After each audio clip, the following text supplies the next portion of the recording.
আল্লাহর কসম, আখিরাতের সামনে দুনিয়াটা কেমন।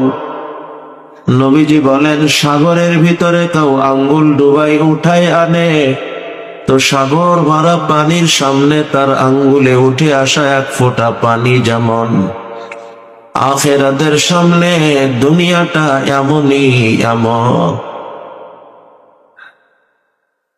নবীজি কি বুঝাইতে চেয়েছেন? হে মুসলমান, মনে রেখো, দুনিয়ার জীবনের শান্তি এক ফোঁটা, আখিরাতের শান্তি সাগর ভরা। দুনিয়ার জীবনের কষ্ট এক ফোঁটা, আখিরাতের জীবনের কষ্ট সাগর ভরা। দুনিয়ার জীবনটাই এক ফোঁটা, আখিরাতের জীবন সাগর ভরা। মুসলমান, মনে রেখো, দুনিয়ার শান্তি এক ফোঁটা, কষ্ট এক ফোঁটা, দুনিয়ার জীবনটাই এক ফোঁটা। আখিরাতের শান্তিও সাগর ভরা, কষ্ট সাগর ভরা, আখিরাতের জীবনটাই তো সাগর ভরা। এখানে থেমে আমরা আরেকটা গুরুত্বপূর্ণ বিষয় বুঝে আসে। হে আমার প্রিয় ভাইরা, আল্লাহ তাআলা দুনিয়াতে এক ফোঁটা শান্তি আর এক ফোঁটা কষ্ট কেন দিয়েছেন?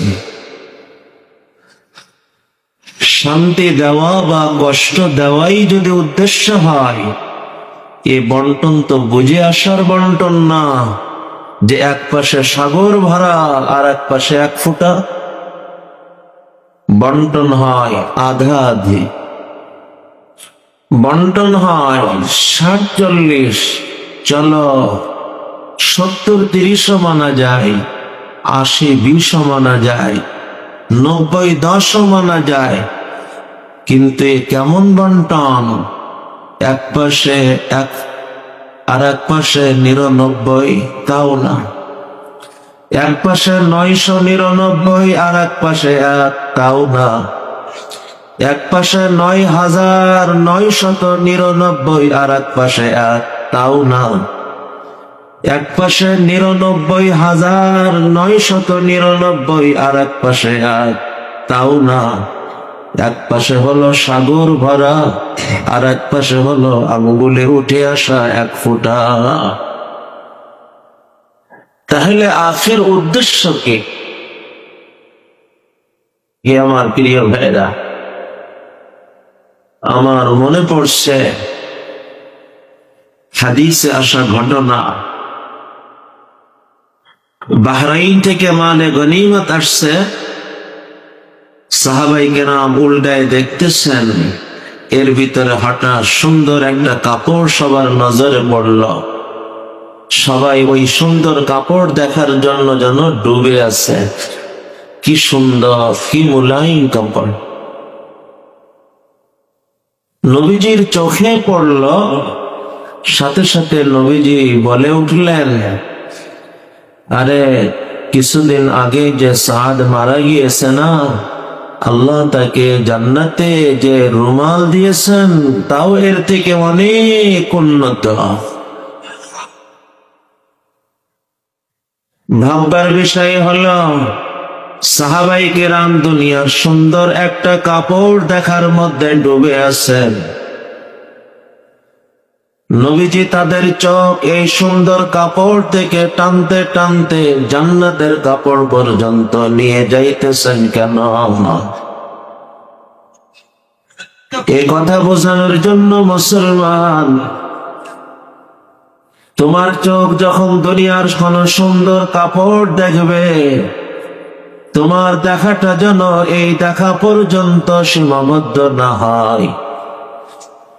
তোমার এই সুন্দর কাপড় দেখার ভিতর দিয়ে তুমি যেন জান্নাতের কাপড় পর্যন্ত দেখার চেষ্টা করো, ভাবার চেষ্টা করো, অনুভব করার চেষ্টা করো।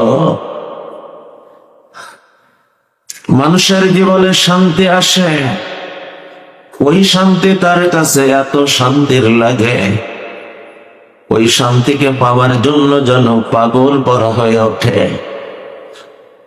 আমার আল্লাহ আমার ভিতরে অনুভূতি জাগ্রত করতে চান, বান্দারে যে শান্তি আজ তোমার কাছে এত শান্তির লাগছে, এই শান্তি হলো এক ফোঁটা শান্তি,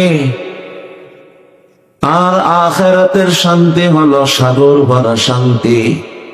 আরে এক ফোঁটা শান্তি যদি এত শান্তির হয়, আরে এক ফোঁটা শান্তি যদি এত শান্তির হয়, সেই সাগর ভরা শান্তি কত শান্তির হবে একবার কি ভেবে দেখেছো? আরে এক ফোঁটা শান্তি পাওয়ার জন্য তুমি কত দৌড়ঝাঁপ, কত চেষ্টা, কত কিছুই না করো। আরে এক ফোঁটা শান্তি পাওয়ার জন্য যদি এত কিছু করতে হয়, সেই সাগর ভরা শান্তি পাওয়ার জন্য তোমার কোনোই করণীয় কি নাই?